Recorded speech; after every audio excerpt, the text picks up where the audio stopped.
Max Payne 3's opening scenes waste no time explaining the type of man that Max is. Addicted to painkillers and alcohol, and still lamenting the loss of his wife, this opening scene is to show newcomers and fans alike just how far Max has stooped from his previous adventure. Lady Luck may have finally caught up to Max in the form of a job offering as a bodyguard for a wealthy family in Sao Paulo, Brazil. It isn't long, though, until everything around him begins to go to hell. First, a group of armed thugs kidnaps Max's employer's trophy wife, then the company you're employed as attacked by terrorists. Thankfully, none of them are a match for Max and his signature bullet time mechanic, the ability to slow down time that gives him the edge when dealing with these many enemies on screen at once. Killing enemies in real time and getting shot will increase the adrenaline bar on the lower right corner of the game's HUD. Don't be afraid to use bullet time at every chance you get, since you need every advantage you can find. The enemies in this game are extremely smart and often take cover if they so much as sense your presence. However, while the bullet time and shoot dodge mechanics still remain faithful to the previous games, a lot of things have been changed to make Max Payne blend in with the rest of the shooters of the 7th console generation. Max can only carry 2 or 3 guns at once this time around, and he can't even dual wield 2 handguns without dropping his primary weapon. In the previous Max Payne games, you could carry around 8 guns plus a lead pipe, Molotov cocktails, and grenades. Here, in order to make the game have a slightly more realistic feel, Rockstar Games has replaced that with your standard 2-weapon limit, and grenades have been removed from the single-player campaign entirely. Now, Rockstar has never been a company to sacrifice gameplay for story or vice versa.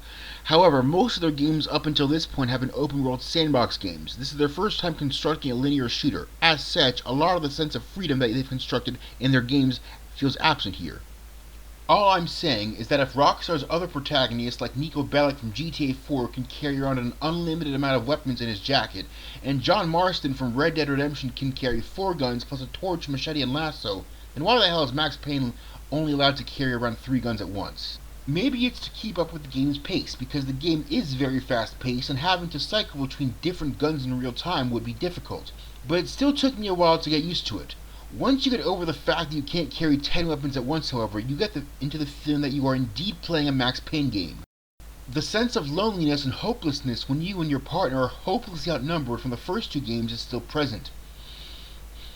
So too is the health system, one that Rockstar thankfully didn't change to keep up with modern shooters.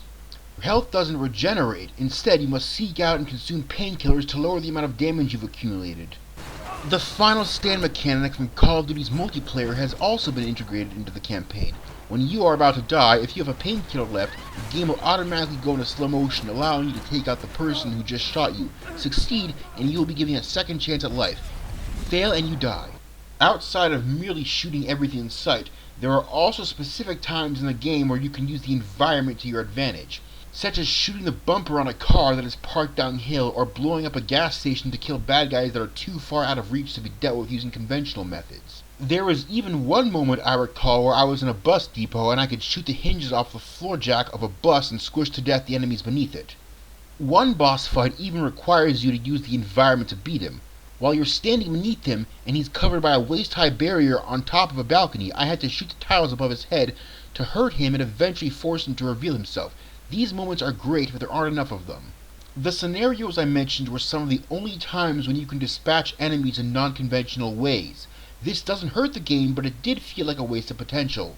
Now, Max Payne 3's story is nowhere near as big as Rockstar's more recent outings, but it is competent and relatively long, clocking in at roughly 12 to 15 hours depending on the difficulty. This is the longest game in the series by far. The game also takes many risks by trying to establish itself as less of a noir-themed crime game and more of an all-out action experience. Let's face it, the favelas of Brazil don't give off the same mood and vibe that the abandoned streets of New York City did. While some fans of the series may find it difficult to adjust to this, I can most certainly understand Rockstar's desire to try something new with the Max Payne name. Having it take place in the same location as the last 2 games, especially after how Max Payne 2 ended with Max accepting the loss of his wife and trying to move on, would be contradictory to the game's ending, so I can definitely see why such a change of pace felt desirable. This is also the first game in the series to implement a cover system. Max can press himself against any object at any given time to give himself a little more protection than simply just squatting down, though it feels a bit stiff at times. Since it uses the same method of cover as GTA 4, you can't move from cover to cover. Instead, you have to stand up, risk getting shot, walk to the next available cover section, and press the cover button. Throughout the game, you will also be given opportunities to seek out clues and uncover the conspiracy and hopefully manage to figure out some of the game's overarching plot before Max does. You can also collect pieces of golden guns, which, once you've obtained, allow you to play with a gold version of that gun in the campaign whenever you pick it up. It may not be much, but it does give a little incentive to replay certain parts of the campaign. At certain times, the game's story also feels like it's trying too hard to be something that it's not. It tries to have a gripping narrative and make every action sequence intense and exciting, but without any juxtaposition, every intense action sequence begins to feel similar. If every scene in the game is filled to the brim with explosions and burning buildings, then the ones that truly deserve to stand out in your mind get overshadowed by some of the not-so-great ones.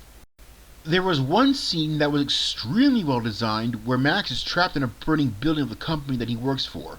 Watching Max tread slowly as everything around him goes to hell is a very captivating set piece. This can almost be looked at as a metaphor. As his world is crumbling around him, Max is forced to either go down with a shred of dignity or continue to walk on forward, knowing that there is nothing for him if and when he gets outside. These scenarios are the ones that I paid attention to the most. The incredible attention to detail and the way that Max moves through the flames is on par with Nathan Drake from the Uncharted series. Though Max Payne 3's color palette is by no means at the level of Uncharted, the attention to detail is still noticeable. From Sao Paulo's slums to the people that inhabit it, watching children play soccer as Max makes comments about how it's their best legal way out of here truly shows that Rockstar prides themselves on making their worlds feel as lively and diverse as possible. To add to the realism are the incredibly well-acted NPCs and of course Max himself. James McCaffrey does an excellent job of voicing Max even after 9 years. The way he talks, portraying Max as a cynical jackass, is a perfect reflection of what Max Payne should be. Drink for free while chaperoning socialites around town and making sure the poor people didn't get too close. The brochure sure didn't mention any of this shit. I had a hole in my second favorite drinking arm, and the only way we were likely to get Fabiana back now was in installments.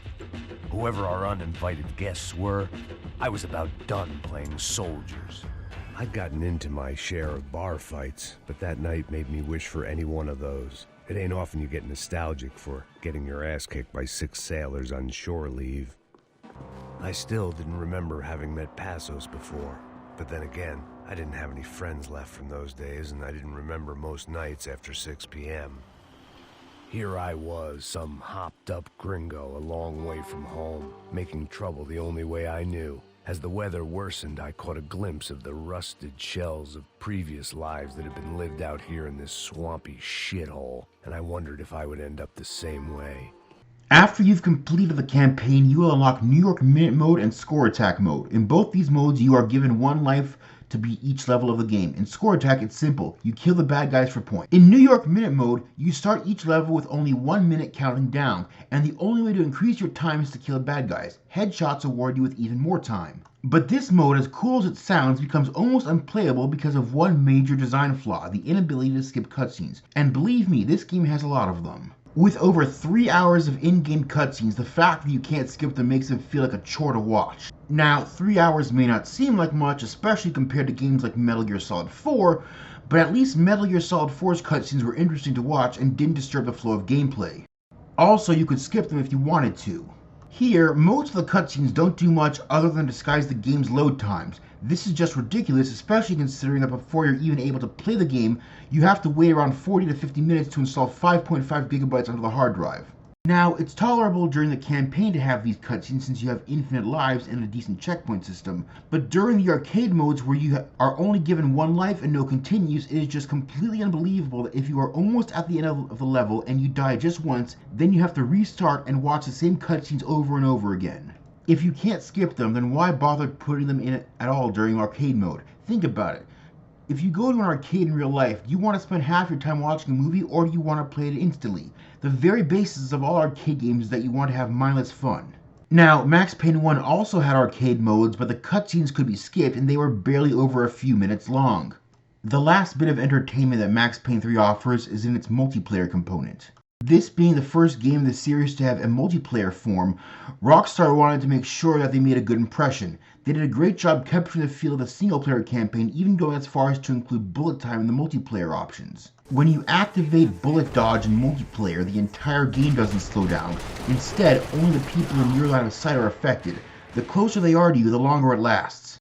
You can also unlock perks to be activated when you've acquired enough adrenaline. Adrenaline can be found by looting the bodies of dead teammates and enemies. My favorite multiplayer mode though has it to be Painkiller.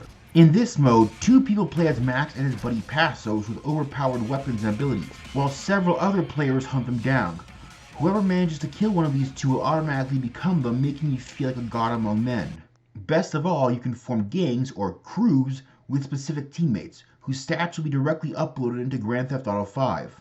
When all's said and done, Max Payne 3 is a shining example of what you can expect out of an action game from a AAA developer, and I can't imagine anyone not finding at least something that they like out of it.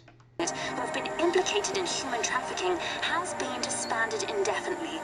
Meanwhile, Victor Bronco, the politician at the center of the scandal, who is accused of laundering money from the scheme to fund his political campaign for mayor, was yesterday found hanged in his police cell. It's not yet clear whether his death was a suicide or simply retribution for his part in a scandal that has so many families missing loved ones that were kidnapped and killed. City officials say a full investigation is underway. Local residents expressed outrage, say they have been let down by both law enforcement and city leaders. And now, your local forecast. Boy, it's dark in some places, but it's sunny